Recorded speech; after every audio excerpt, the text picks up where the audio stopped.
Ampia e partecipata è stata ieri la visita del presidente nazionale di Confindustria Carlo Bonomi presso la sede della Geoplast a Casteltermini, alla presenza delle massime autorità e tanti esponenti del mondo dell'imprenditoria agrigentina e siciliana, oltre ai vertici di Sicindustria, rappresentata da Antonio Siracusa, imprenditore agrigentino. Un interessante confronto tra alcune realtà imprenditoriali locali ha dato il via alla manifestazione. Sono stati quasi i protagonisti di Impresa Agrigentina che hanno raccontato la loro storia di imprenditori.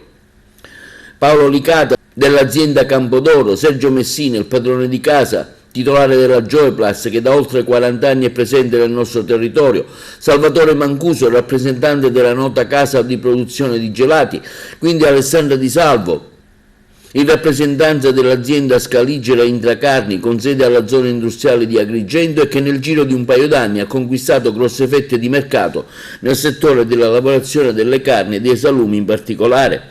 Bonomo si è soffermato sul fatto che da alcuni anni i presidenti di Confindustria non sono stati presenti nel nostro territorio.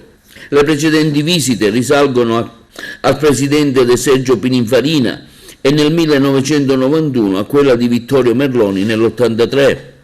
Chiaro il significato della visita: ascoltare la classe imprenditoriale dentro le aziende per condividere percorsi e istanze in un periodo critico che segue la pandemia da Covid, gli eventi bellici, la crisi energetica e la crisi climatica. Precisa le istanze emerse per il rilancio del Mezzogiorno, proroga del credito d'imposta 4.0 con le attuali percentuali agevolative, proroga del credito d'imposta del Mezzogiorno con gli attuali regimi di aiuto, salvaguardia della clausola nell'assegnazione al Mezzogiorno di almeno il 40% delle risorse del PNRR, mantenimento della decontribuzione sugli oneri sociali al Sud e in discussione alla Commissione europea. Il nostro compito è un altro, il nostro compito è di valutare, proporre nel merito dei provvedimenti.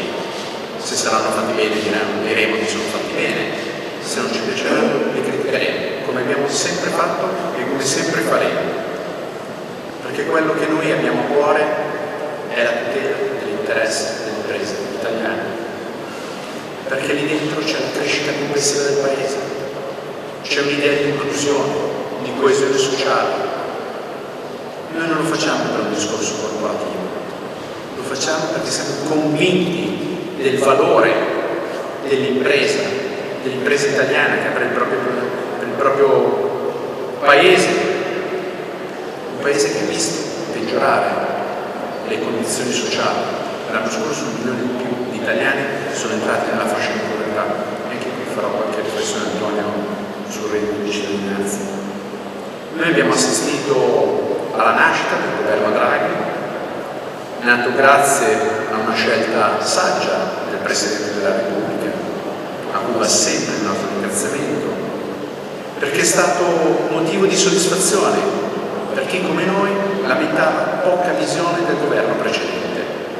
L'autorevolezza e il prestigio che ha portato il Presidente Draghi in ambito internazionale, in Europa, nella NATO, nel rapporto diretto con i nostri partner occidentali, con gli Stati Uniti, ha rappresentato un grande vantaggio per l'Italia.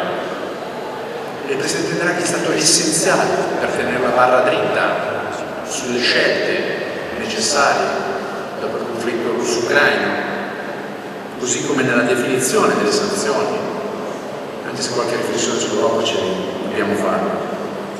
Quindi noi, dopo il responso delle elezioni del 25 settembre, non possiamo che augurarci alcune cose. La prima, la composizione del governo in tempi più rapidi possibili. Un governo composto da persone autorevoli, competenti, inappuntabili nella sua composizione. Un governo che confermi la posizione dell'Italia in Europa, che sia attento alle regole di bilancio, allo Stato di diritto, alla scelta atlantica, così come la condivisione delle misure sulla sanzione rispetto al conflitto russo-ucraino. Ed è una conferma che chiediamo, non perché la nostra adesione è dovuta a superiori interessi altrui, ma perché risponde in maniera assoluta a quelli che sono gli interessi del Paese. Per questo lo chiediamo. Un Paese che purtroppo è iperindebitato, produttività stagnante, bassissima partecipazione al mercato del lavoro, enormi deficit nella formazione delle persone da parte del sistema informativo pubblico, con enormi squilibri di capacità e reddito, e che non è in grado da solo di rispondere alle sfide attuali, tra cui la sicurezza, che non è un punto secondario in questo momento, visto quello che sta succedendo nel mondo, e sul quale l'Italia dovrà fare degli investimenti, ma da solo non sarà in grado di rispondere a questi temi. E per un paese trasformatore come il nostro, lo sapete benissimo, noi non abbiamo risorse delle materie prime, non abbiamo energia, e quindi da soli rischiamo di mettere in ginocchio il nostro paese se sbagliamo le scelte, e mettere in ginocchio il paese per mettere in ginocchio le nostre imprese. Una giornata importante, come Presidente della Confindustria di Palermo, ecco, cosa dire di questa presenza, di questo giro del Presidente Bonomi? Sì, oggi la presenza è la testimonianza che Confindustria è vicina alle imprese, è vicina alle eccellenze. Oggi siamo in un'eccellenza non solo siciliana ma posso dire europea, alla Geoplast, pertanto va il nostro ringraziamento a questi imprenditori che in realtà sono degli eroi. Le emergenze sono tante, in Sicilia stiamo soffrendo sulle infrastrutture in particolare. Assolutamente sì, oggi per arrivare qui infatti abbiamo dato una dimostrazione che vanno risolti immediatamente questi nodi infrastrutturali, e penso che col Presidente Bonomi si possa iniziare anche a chiedere al Governo nazionale di mettere mano e mettere subito a terra i primi cantieri.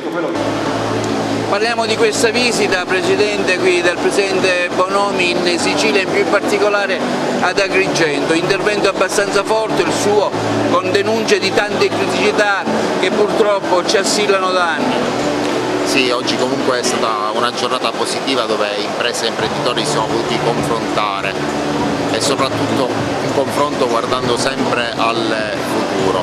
Ringraziamo il Presidente Bonomi che ha posto la sua attenzione su questa provincia, dove comunque vi sono molte eccellenze e molte imprese che competono sui mercati internazionali. Lei ha avuto parole forti anche verso il reddito di cittadinanza? Noi siamo convinti che occorre aiutare e assistere chi ha bisogno, però il sistema così per come è concepito non funziona, quindi va riformato, va rivisto per renderlo più efficace ed efficiente. Le imprese utilizzano poco le persone dagli uffici del lavoro, vanno direttamente a una contattazione. Le imprese hanno metodi di selezione moderni, centri per l'impiego non rappresentano un metodo di selezione del personale, non lo rappresenteranno mai. Qual è il quadro che lei dà dell'industria siciliana al momento come Presidente di Visindustria?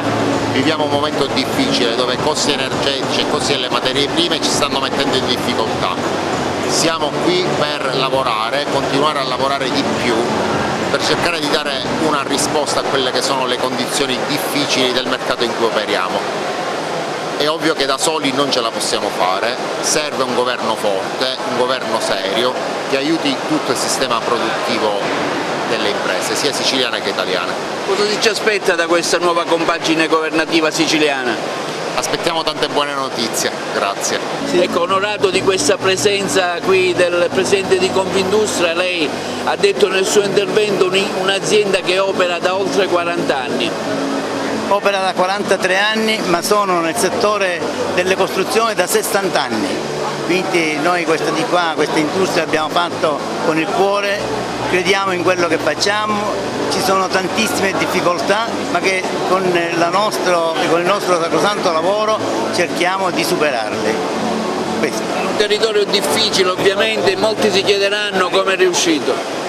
Perché lavoro, impegno. Siamo qua dalla mattina alla sera cercando di superare. Attualmente quante unità occupa l'azienda? Ma siamo più di 100 solo in questa. Poi c'è l'impresa di costruzioni e poi facciamo anche raccolta di amianto, quindi abbiamo un'altra azienda che si occupa di bonifica di siti industriali e dell'amianto. Quindi non operate solo nel territorio agrigentino ma anche in quello fuori? Dappertutto, abbiamo costruito anche a Milano, in tutta la Sicilia, poi come impresa, come Geoplast invece siamo in tutta Europa.